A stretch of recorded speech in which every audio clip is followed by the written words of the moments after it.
What's up, gamers? How you doing? It's John.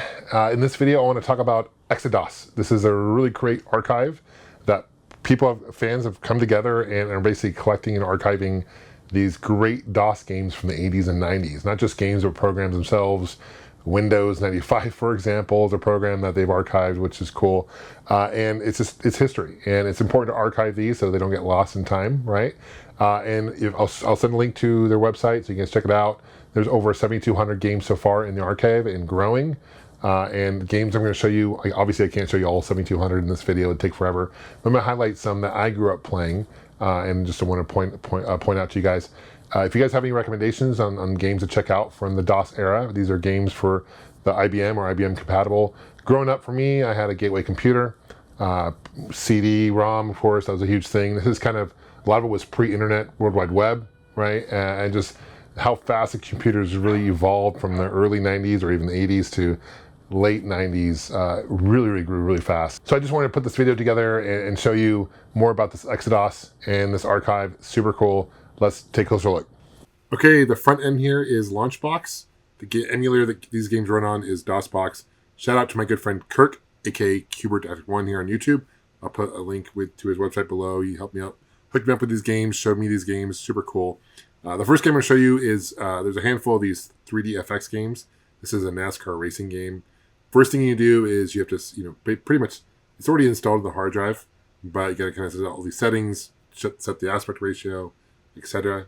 It's going to ask you if you want all these different things. So full screen, non-full screen, etc. Once that's done, what you do is you go to the folder, to your install folder. These are games I've installed. And let's check out NASCAR. Just open it up. And I can do NASCAR 1 or 3DFX. We'll do with the 3DFX. And this is by Sierra, racing game by Sierra. Who would have thought? It's got this really long racing intro. It's like full big motion video, and you can't skip it. It takes several minutes to go through, which is kind of frustrating. It's in a really small aspect ratio. But considering this game came out in the 90s, I'm actually pretty impressed by the gameplay. So toy screen's nice. We're going to skip that. Go to that now. It's full screen, as you can see. Go to next session using my mouse. And here it is. I got to figure out what the controls are. The gases. Got the green flag. Let's see if I can figure it out. I think I have it. And now I'm just getting smoked. Keep pushing buttons on my keyboard here. I'll figure it out. Got something there. And just, okay, here we go. Okay, we're off to the races here. A little slow start than usual, but you can kind of see it. Really smooth emulation. Those are skid marks. In case you're curious what those black dashes are, those are skid marks from the. They're probably gonna lap me any moment now. It's just pretty brutal. But yeah, it looks really good for a mid-90s racing game. The thing about the games in the 90s for the PC, IBMs, etc., were these games were superior graphically than a lot of the console games at the time, right? So I'm going to show you another game here as well. Now it's all alphabetical. You can do different subcategories. The game I installed here is X-Wing. I'm going to type in Star Wars, and I'm going to install X-Wing. This is a game I played a lot growing up in the 90s. Had a joystick and everything. I don't have a joystick on me at the moment. Dark Force is another great one. Rebel Assault. I believe Rebel Assault came out for, in fact, I know it came out for the Sega CD. I think the 3DO as well. It's going to ask me the same questions as before, full screen, etc. And I'll go to my installed page folder and basically open up X-Wing, and it loads super quick. It runs really well. I believe X-Wing is also available on Steam currently. And you can check out your sound card, right? Sound Blaster was a really popular one in the 90s. And the music for the PC, it just screams memories for me because it's just such an iconic sound. And I forget when this game came out. I think it came out in the mid-90s. They also had TIE Fighter, which is like a sequel to X-Wing, which is TIE Fighter. And if you like Star Wars, this is definitely one to check out. Never came out to home consoles or anything like that. As I mentioned before, it did come out for the Steam, I believe. Kind of see the intro here. This is super rad. Here, watch this. This is the logo's gonna come in. Here it comes. Boom, the sound effects. Here it comes. So if you ever played games like Wing Commander, X-Wing played very similar to X-Wing Commander. It's a fight simulator. We're going to skip ahead here real quick and then choose our TD2. I'm playing with a mouse and keyboard. I don't have a joystick. I do have a joystick home, actually, but I don't have it hooked up right at the moment. And this is kind of a practice mode, so I'm using a mouse and keyboard. And here we go. Runs really well, pretty smooth. We go through these gates here. Oh, figure my weapons. There they are. Super fun game, take my word for it. Excellent. If you're a Star Wars fan. I'm going to skip to another game. This is by Sierra. Classic point-and-click game, in my opinion. Sierra made a lot of games like King's Quest and Space Quest and Leisure Suit Larry. And in the 90s, they were just really dominated the point-and-click. Them and LucasArts. But this is Dagger of Amon Ra. This is a sequel to Laura Bow. And this is a really fun murder mystery point-and-click game. Only came out for the PC. It's one of those games, I think, graphically it's amazing. It's all hand-drawn. It's got really great voice acting, too. You can it's taking place like in the 1930s. And it takes place in a museum, kind of an Egyptian museum. Got an Egyptian theme to it.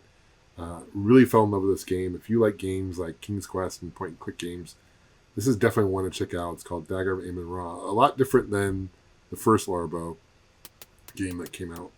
Laura Baines, right? A little bit. You can see the hand-painted, hand-drawn graphics and voice acting here. And I believe you have the advantage. It's interesting you're playing as a female protagonist. It's awesome, rhubarb, especially in the 30s. So you can call that's a me really Rube. cool thing. So I suppose you've already met Sam. The game, just like every point-and-click game, He's very this game does get colorful. challenging, but very, very rewarding. Don't let it figure shake. it out. Let's go ahead and skip ahead, and we'll exit this room, go outside.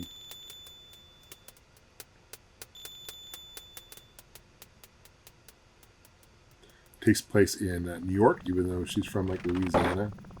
You can tell by the accent, but takes place in New York. Again, beautifully hand-painted artwork.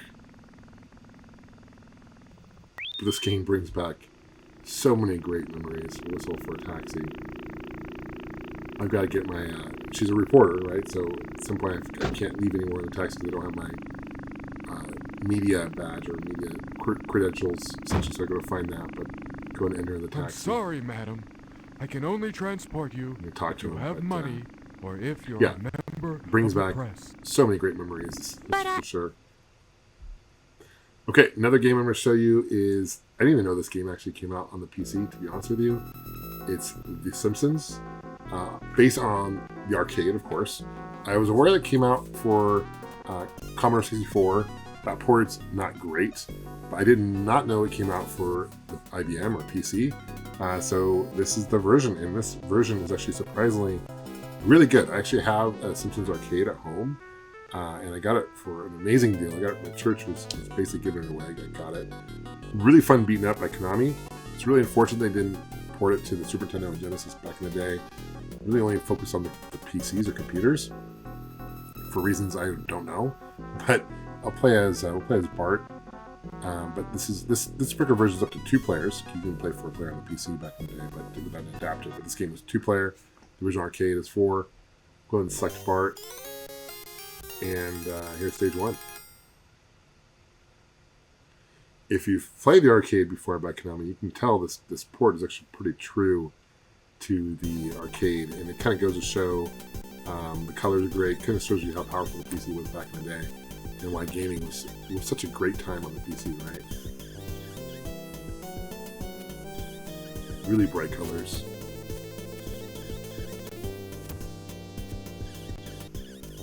Can't figure out how to jump, to be honest, but I'll mess around with it a little later. Got the attack down. I know there's a jump button. Just got to figure it out. So it's on the keyboard.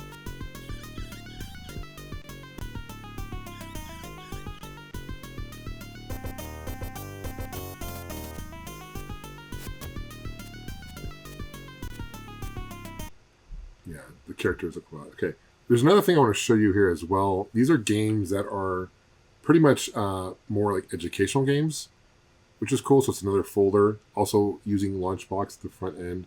These games also run on DOSBox emulator. So it's going to I'm going to load up Launchbox. It takes a couple moments to do that.